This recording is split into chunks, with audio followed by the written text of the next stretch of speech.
What's up, guys? It's your boy, Just the Carfura. We're reviewing another Warhammer 40k book. After this, we're gonna take a break, review like a non-Warhammer book, one or two, and then we'll go back into it. So I'm reviewing Warhammer 40k Dark Imperium, Plague War by Guy Haley. I'm a little confused. It says it was first published in 2018. But then this edition came out in 2024, which what the hell? I thought 10th edition came out in 2019. I don't know, man. I don't know, dude. Not 2019. When did the Primaris Marines became a thing? I I honestly don't know. Yeah, so I read this book. It's 405 pages. It's the second book in the Dark Imperium trilogy. And like I said, for people who don't know, I took like a decade break from like Warhammer. So I'm when I first got into it, it was 6th edition, going on to 7th edition, and I like a lot of new fans, I dropped because when you spend a lot of money on armies, and then like, oh yeah, you have to buy the new editions and like buy the new codexes and read the rule books again. I was like, F it, dude. But I started this edition like the first month like it came out, so I'm good for 2 years. Oh my god. But yeah, back to this book. So I read the book. Yeah, I liked it. I liked it less than the first book, which is rare, because usually I find the first books in series kind of boring, because they usually start the same. Like first books in trilogies are usually a lot of setup, and then like you get the payoffs in the second or whatever, right? Kind of like Return of the Jedi, like I really like Wheel of Time. I really like the second book, The Great Hunt, like way more than the first one. But then it falls off after the third one. But like Warhammer books tend to be where it's like they'll release trilogies, but it's usually, each book is kind of standalone. There's not really an ongoing thing. Where this is different, where it's an ongoing story between Robert Guilliman, the Primarch of the Ultramarines, being the only living Primarch that he knows of. The rest are like undead traitors or whatever, or half daemon traitors. I have the Lionel Johnson book.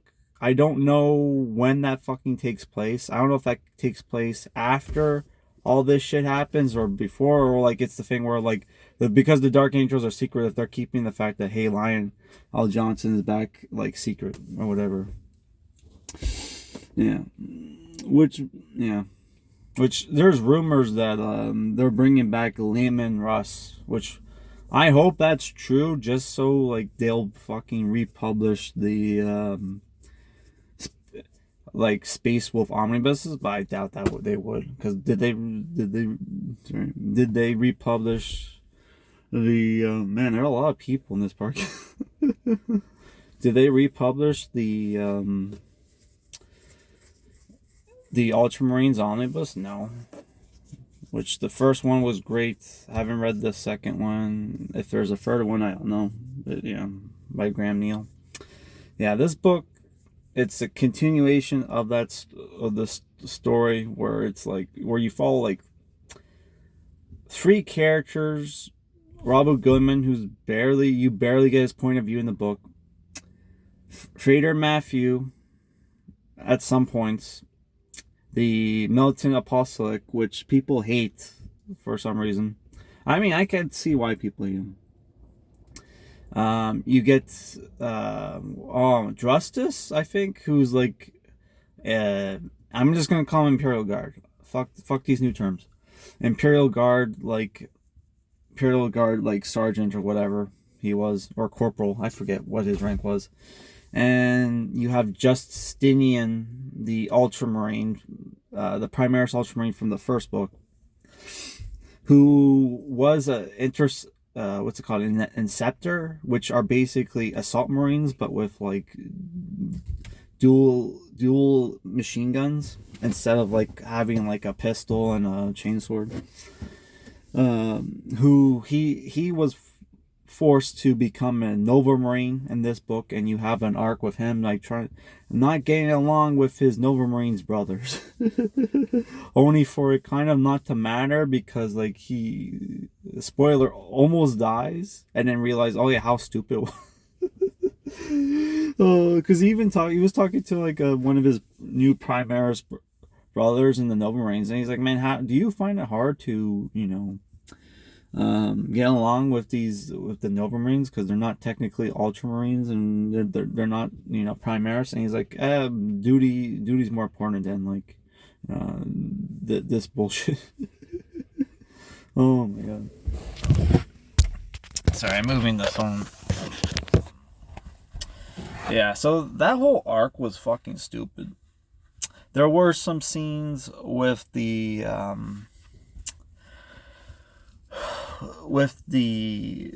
Nurgle daemons, and there was like one scene with Martarian and Typhus, which, yeah, but like most of the what's going on is Parmenio is a Imperial Guard planet that's under attack by Martarian's forces, and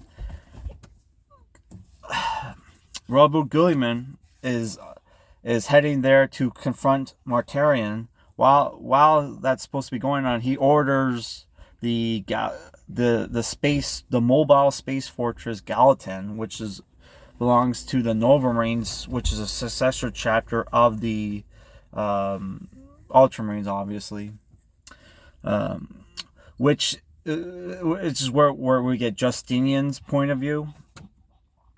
Gets under attack by Typhus, which is the first officer of the first captain of the Death Guard, who's kind of has a rivalry going on between him and Martarian, the Primarch of the Death Guard, because it was technically Typhus who brought the Death Guard into Nurgle's worship or whatever, Nurgle's service, and Martarian became a Nurgle worshipper afterward to try to save his chapter, but only for it not to happen. There's a whole book in the Horus Heresy about it. I've heard mixed things about it. Like some people love it, some people hate it. Like I think Tom and Don said they hated it, but Tom and Don said like pretty much only the first 3 books of the Horus Heresy was good, which is, I can't believe that's true, because like no offense, but James Swallow wrote the 4th one. James Swallow's pretty good. But yeah, back to this book.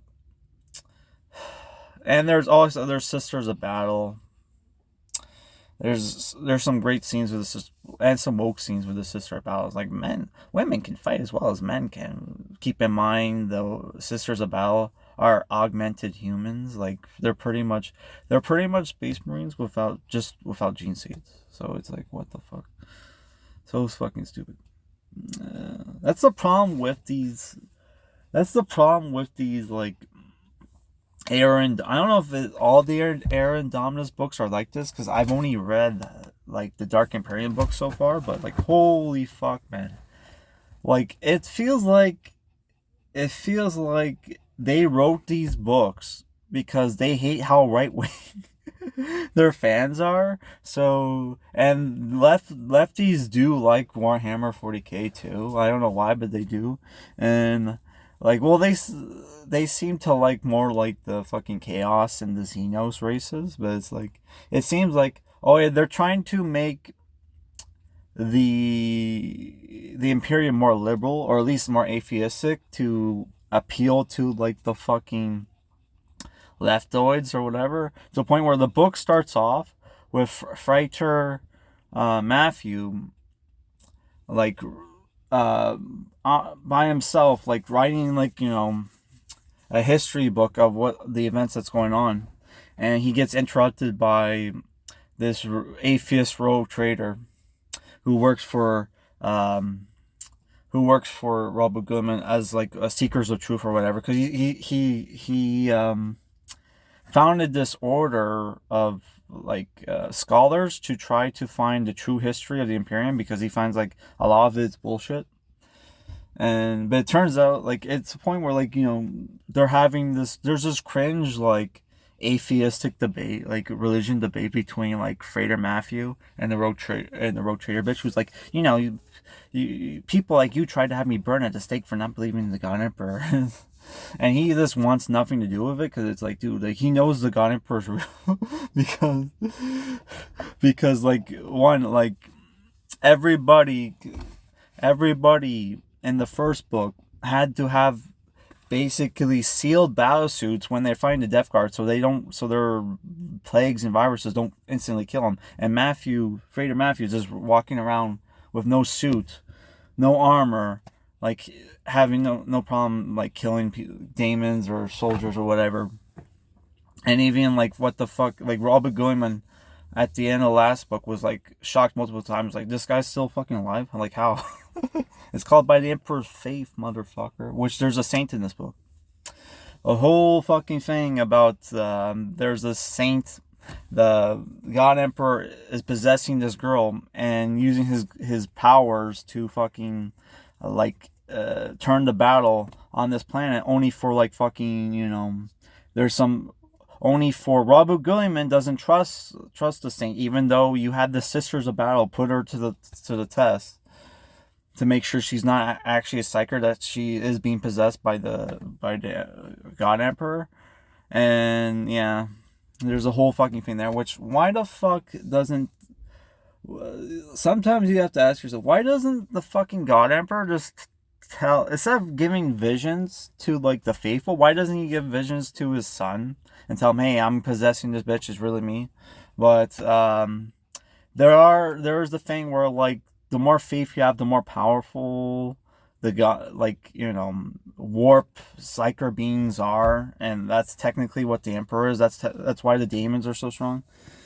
Oh my god! Which there's constantly scenes where, like, you know, inner monologues where Robert Goodman's like, oh, he's almost there where he understands why. Because in my review, didn't I say like, oh yeah, there was a reason why the fucking God Emperor was trying to hide the truth about demons, because the more you believe in them, the more powerful they are. He fucking brings it up in this book. It's like, holy fuck. Sorry, or like Robert Goodman realizes it on his own. It's like, motherfucker, dude. This is whole fucking bullshit, dude. And I have been spoiled on how this series ends, so if it doesn't turn out he becomes a believer in the God Emperor or whatever. Oh my god, it's just so retarded that like, you have these retarded atheists in the books that are like, and it's like, you do know we need the fucking church, right? Because they're anti-demon or whatever.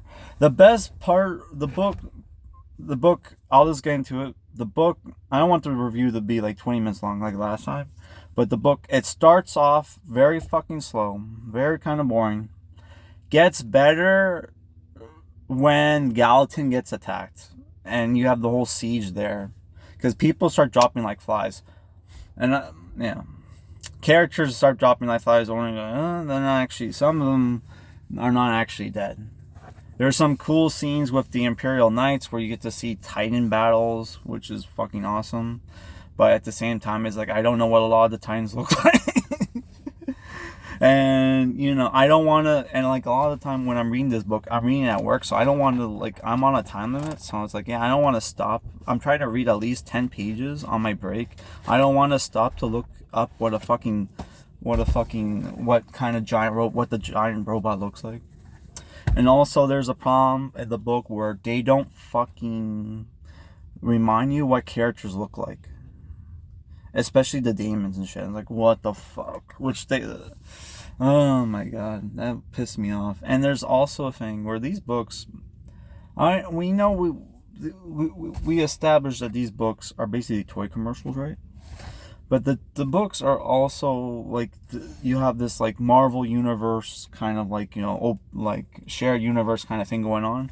It'd be nice when people like Kato Sakaris, he hates the God Emperor apparently because like he was stuck in the warp with a bunch of his with him and a bunch of Ultramarines, and like the Emperor didn't protect them then, right? So he hates the God Emperor because but so it's like, okay, was this a thing that happened in a previous book, or it's just this made up backstory?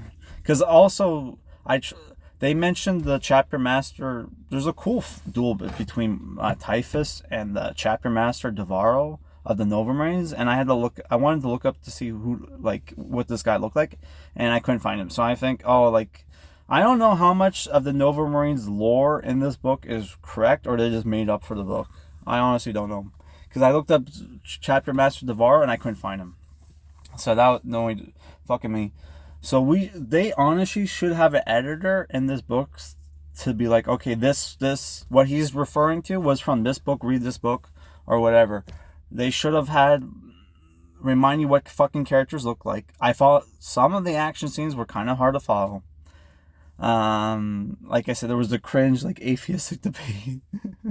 But overall, the first half of the book, slow, kind of boring. The second half was good. All right, yeah. Like, as honestly, like, there are parts of the first book half that was kind of fucking, this was almost filler. Like the whole thing where, like, Justinian, like, oh, I have to be stuck with the Nova Marines, blah blah blah. I'm like, oh, I want to be with the Ultramarines. And like, oh, shut the fuck up. All right, that's it for this review, guys. Peace out. I hope you enjoyed it. 6 out of 10. Bye.